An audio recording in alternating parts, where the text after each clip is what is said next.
Yeah, coach. Yeah. Coach, I gotta go, man. Yeah, I gotta go. Going on live. Yeah. Thank you for watching yesterday. Appreciate it. Told you anytime you need me, coach, I'm around. I got you. Yeah, coach, I got you. No worries. Good win today. All right. All right, later.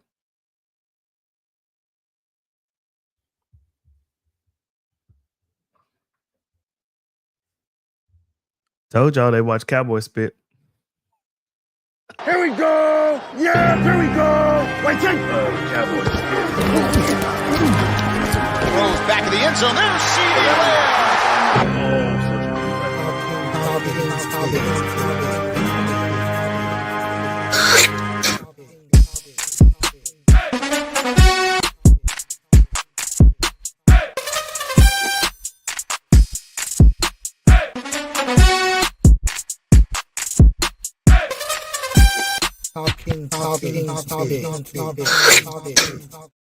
What's going on, everybody? Cowboys C3. Hey, Cowboys win 37-22. Jets scored a couple touchdowns at the end of the game to make it a little bit more interesting. They handled their business to move to 500, and then they win a game that they were supposed to win. I want to show y'all something. We'll go back. I hate to say it, toot my own horn, but get Javonte going early and often. Check in the box. Utilize your new weapon. Nah, they use Jaden Blue on occasion, but you can put a half a check in the box. Get the ball out quick. Surprisingly, Dak had all the time in the world to throw the ball today, but you neutralized the pass rush running the football. Fantastic job. Contain Justin Fields. Did an excellent job of that. We'll talk about it in a second. Limit Breece Hall. Did a pretty decent job at that. He got off a couple of runs, but they did pretty decent. And play man coverage more than zone. I called it. 37-22, Cowboys get 416 total yards to the Jets, 378. 236 yards rushing. Jets have 236 passing. Jets have 234. 180 yards rushing today, 144 for the Jets. 7.1 yards of play, 5.2 for the Jets. 29 first downs for the Jets, 22 for the Cowboys, 6 of 13 for efficiency, third down efficiency for the Cowboys, 7 of 16 for the Jets.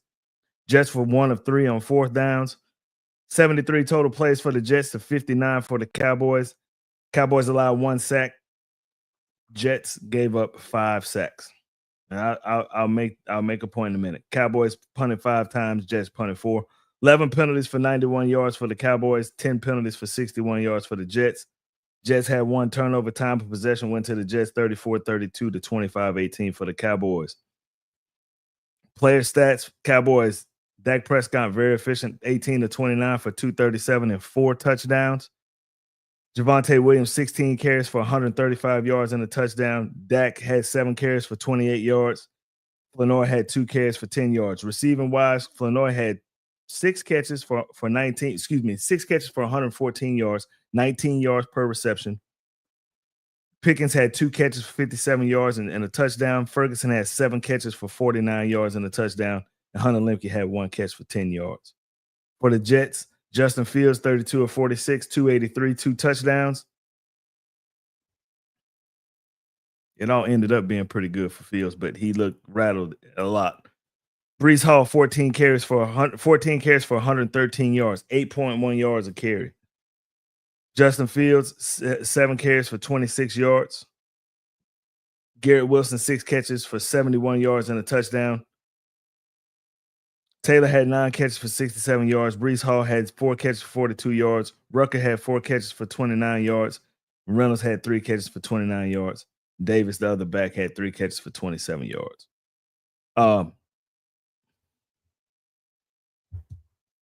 I thought it was much better today. They went in and they beat a team that you're supposed to beat, but you go in and you beat them pretty convincingly.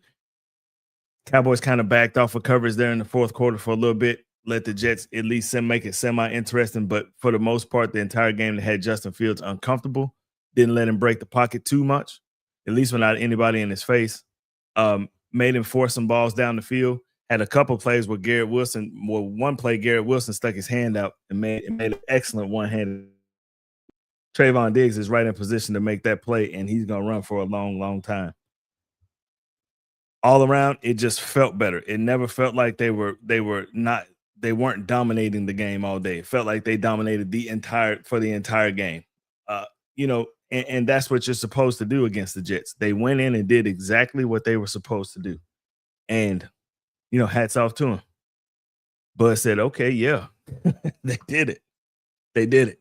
And now last night I said that this was a game where you needed to go in, play some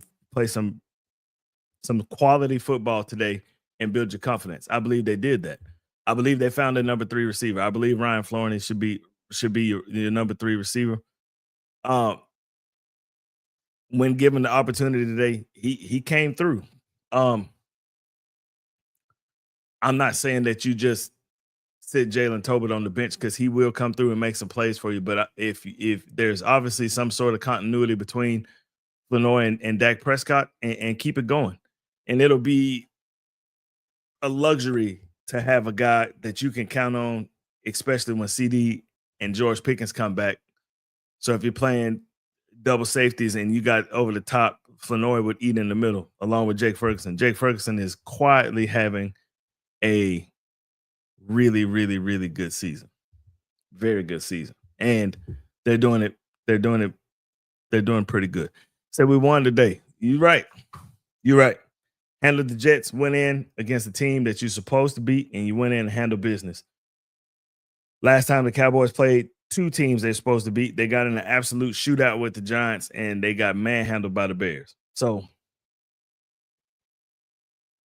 you went in, handled what you were supposed to handle, and come out of New York pretty much unscathed. Had a couple injuries. Deron Bland went to the tent with a shoulder injury, but DeJuan Bland, when he was hitting people today, you could tell he was out there to play football today, and super excited about that. And then Donovan Wilson went into the tent as well. See how that goes. Not real sure what sort of injury he had, but it didn't look very serious. Javonte Williams shows up again with timely runs, and this is something that the Cowboys haven't had probably since Zeke was a rookie or his first 2 or 3 years. And the one thing I guess that kind of concerns me about it is that they're leaning on him pretty heavily, and they really haven't found a number 2 back. Thought Jaden Blue had some promising carries today, but then he had some carries where he didn't look so hot. But not bad for your first game, for your first NFL game. I didn't think it was terrible. See what kind of stat line he finished with. 4 carries for 7 yards. So he averaged 1.8 yards a carry. And I think probably 6 of that came on 1 carry alone. Didn't get him the ball out of the backfield as I thought they might, but maybe there's, kind of saving that little package for later. But all in all, solid performance. Dak came out, continued his hot hand, kept it going. Defense played, to me, it looked a whole lot better. Yards at the end of the game doesn't really tell the story, but they looked a lot better than what they've looked in the past. And they stayed out of that damn cover 3 for the majority of the game. They played man coverage. And they even talked about it. The announcers talked about it. Specifically, Greg Olsen talked about it like, they're putting their DBs in comfortable situations. Like you're playing man coverage. The DBs are comfortable playing man. Continue to do it. Dan Quinn had to learn the hard way. He learned giving up a whole bunch of yards at the beginning of the season. He switched to man, and things kind of settled down for the Cowboys. We'll see if that happens for the remainder of the season. Larry says red zone offense for the Cowboys has been really good. What used to be a weakness is now a strength. Agreed. And I think that's all Javonte Williams. Hard-nosed running back, and you have to respect it. So they have to crowd the box in order to stop him, and it gives Dak play action all day. That's why Jake Ferguson got all these touchdowns. Dude went a year and a half without catching a touchdown. Now all of a sudden he's got 4 for the season. Congratulations. So Ferguson was about to be injured today with his arm or hand or something like that. I didn't see that. Well, yeah, I saw him. He went into the tent, but he came out of the tent and went right back in the game. Players want to play, and you this is a violent sport. You're gonna get bumped up. I used to tell people in the Navy all the time, you can look at my PRT scores. When it was not football season, my PRT scores were really, really high. During football season, my PRT scores weren't that great. And it's because I wasn't healthy. I was beat up. But, if you enjoy the game, you're gonna have to play through the injuries. And there's some players that are just they'll play through them, and there's some guys that just won't. So Ferg really wanted back on the field. He's got a hot hand right now too. Hey, keep feeding him the ball. Ferguson get me so many fantasy points right now. It's crazy. Javonte Williams too. Only person I don't have. Well, I have him in one league. I normally play, I'm a homer, man. I normally play with Dak. I do that as my fantasy quarterback. But in my main league this year, I got Justin Herbert because the dude right before me took Dak. But that's fine. Justin Herbert's doing a good job too. Just ripped off like a 44-yard run against Washington just a few minutes ago. So, and they up 7-0. Looks good. So 37-22. Cowboys continue to score points. Didn't give up as many points today. Yardage.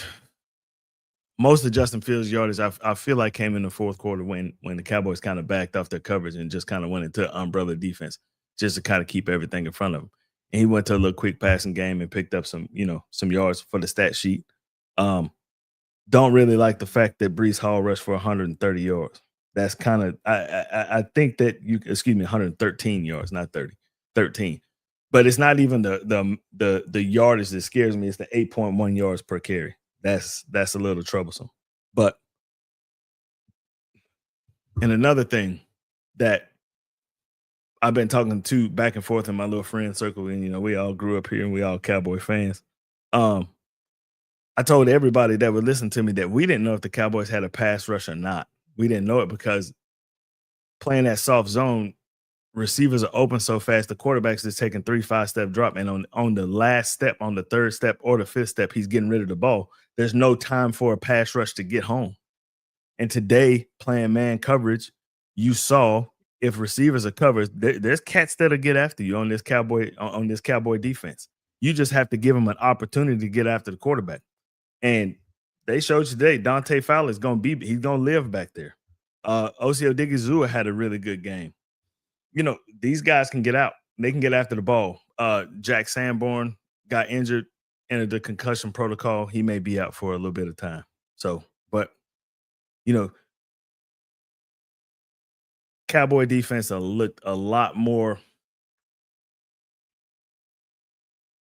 What's a good word for it? It looked a lot more consistent today. You didn't see a lot of confusion in the secondary. You saw guys that, if I get beat in man coverage, guys are right there. You got 2-3 guys around the receiver to make tackles. You're not just looking at dudes running down the field wide ass open. It didn't happen today. And it didn't happen for a reason. It's because they got out of that sorry ass cover 3. I'm telling you, that's what they did. Y'all saw me at the beginning of the show. Coach Eberflus called me, told me, thank you for the pointers. I'm checking. We checking you out from now on. Cool.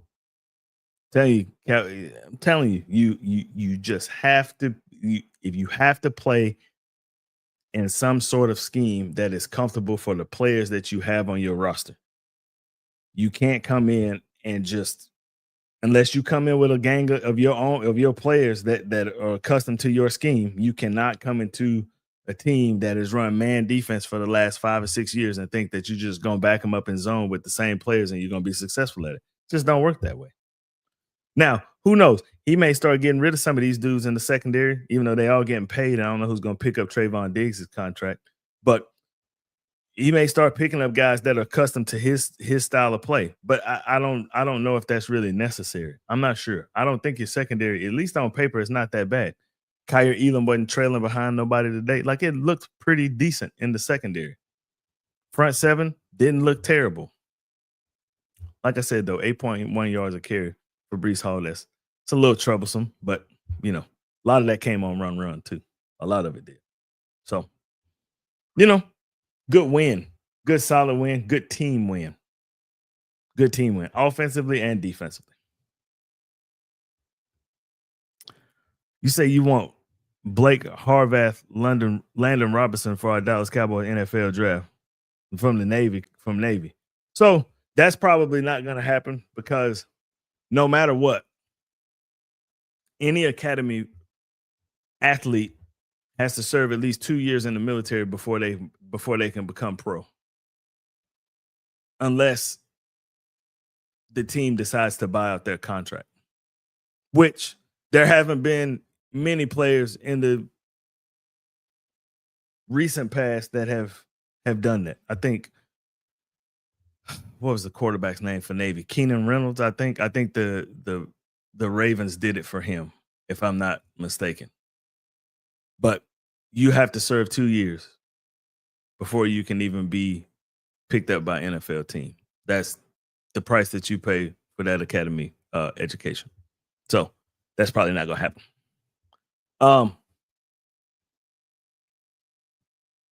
Next week, you got Carolina. And Carolina is another team that you can go into Carolina and hopefully build some confidence on. Continue to run the ball well. Continue to pass off the play action, which seems to be working beautifully for you right now. And get your defense confident, because after Carolina, it's not a easy stretch by any imagination, but it is. You definitely have some winnable football games in the stretch after Carolina. But you have to continue to build on these games that you are absolutely supposed to win. And you have a couple of games coming up that you should win. You had the Jets today. That's a football game that you're supposed to win. You got the Panthers next week. That's a football game that you're supposed to win. And then the gauntlet kind of starts. You got the Commanders that are going to come into town, and it depends on how they look, today. But they're getting off to a pretty rough start. And Larry said, "Shout out to the O-line. Shout out to the 80% depleted offensive line that played with a bunch of backups today and handled business, only giving up 1 sack." They look absolutely fantastic today, opening up holes for the running backs. Tyler Smith was on the sideline, I guess just in case they need him. He was suited out. He was active for the day. He just didn't start, but they didn't even need him. They didn't need him, not today. So you got Panthers, Commanders, you got the Broncos, who giving the Eagles fits today. You got the Raiders, and then you got a bye week. Well, you got the Cardinals after the Broncos, and then you got a bye week. And then the gauntlet starts. You got Raiders, Eagles, Chiefs, Lions, Vikings, Chargers, Commanders. That's tough. That's tough. That's a tough stretch. So you need to get these games in the bank right now. I'm sitting here watching the Chargers and the Commanders right now. Jaden Williams, Jaden Daniels, this is his first game back. They're off to a slow start. Chargers up 10-0. Washington's getting the ball right now. But these are some games that you're gonna have to bank in some victories, and you're gonna have to steal a couple of victories too, if you want to give yourself an opportunity to be playing in the postseason. It's not over with yet, not by any stretch of the imagination. You're at 500 right now. After next week, you should be above 500, going into a stretch of the season where you got 2 really, really, really good football teams that are coming into Dallas. See how it works. But the Cowboys today, 37-22 over the Jets. Look pretty decent doing it. Still got some things they need to shore up, but it's starting to come together, hopefully. And then I listened to Michael Strahan after the game. And it's always going to be some negativity, especially when you're dealing with the Dallas Cowboys and the star. And understandable. He was like, yeah, they beating teams that they supposed to beat. I don't know if that was the case this year, but yes, in the past. And then they also always going to go back to playoff success, which the Cowboys haven't had any in a very, very, very long time, since 1996. So, rightfully so. I'm definitely not saying, the proverbial phrase that every person that doesn't like the Cowboys say, all you Cowboy fans think this is your year. I never say that. Definitely don't think this year is our year. But stranger things have happened. They have. And, as long as you give yourself an opportunity, You got a long injury list right now. You start getting these guys healthy, and maybe you can make a run. You play some really good football teams, especially towards the latter part of the season. You're definitely going to be battle tested. And if you can come out and get some victories in those games and kind of sneak your way into the playoffs, I like a battle tested Dallas Cowboy team that's being led by the quarterback, especially the way he's playing right now. If he can continue this success, if he can have sustained superior performance throughout the season, I feel pretty good about the chances of the Cowboys at least making a wild card spot. I feel pretty decent about that. But defense is going to have to continue to play the way that they played today, minus the 8.1 yards of carry. Continue to put quarterbacks under duress, continue to make quarterbacks uncomfortable. Secondary opportunistic, cause a turnover or two of a game, and rely on your running game on the offense heavily, and Dak Prescott just hit some passes off some play action, plays that are in positive yards. It's a good formula. It's a really good formula. It's a good formula for any football team, and just hopefully they can sustain it. That's what I hope. But you got to get some of these guys healthy. You got some guys that are coming off the injury reserve list that will definitely help your football team out, if not anything, with depth, and get you a chance to kind of rest some of these guys that are on the field a lot. There's some potential there. There is. I'm just hoping you can at least get a wild card. You can be a wild card team and have the opportunity to play in the big tournament and just see where it goes from there. That's all you can really hope for with this team. Talent wise, they got some talented players in some positions. You also lacking talent in some other positions. It's not like the Cowboys don't have a juggernaut by any stretch of the imagination, but they're decent. It's a decent football team, and they had a decent win today against a team that they were supposed to beat. Came out and handled business. They took care of it. So that's my take for the game. Appreciate you guys tuning into the live. What I'm gonna do is I'm gonna watch these Chargers and these Commanders and see what type of team the Commanders have. Jaden Daniels right now is just looking solely at Deebo Samuel, and the Chargers are all over that shit. So got a couple of weeks, but that's a game that on paper you're probably not supposed to win, but you need to steal some of these victories in order to give you an opportunity to at least have a chance to play in the postseason, because the gauntlet gets rough. It does. It gets really rough. This same team that's playing Washington like this right now, they come into Cowboy Stadium towards the end of the season, and they're gonna be playing to knock the Chiefs off, and win that division. And shit, the Chiefs done won that division about 6 or 7 years in a row. So it's good to see that division being competitive again. I like it. I like it a lot. But anyway, Cowboys C3. Cowboys win 37-22. Look pretty solid doing it. Offensively, keep it going. Defense still got a little bit more work to do, but it was a whole lot better than it's been these last few weeks. Got a game to win next week against Carolina. Take care of that business as well, and then we'll just see where the chips fall after that. All right, y'all. Cowboy C3, I'm out. It's a good day.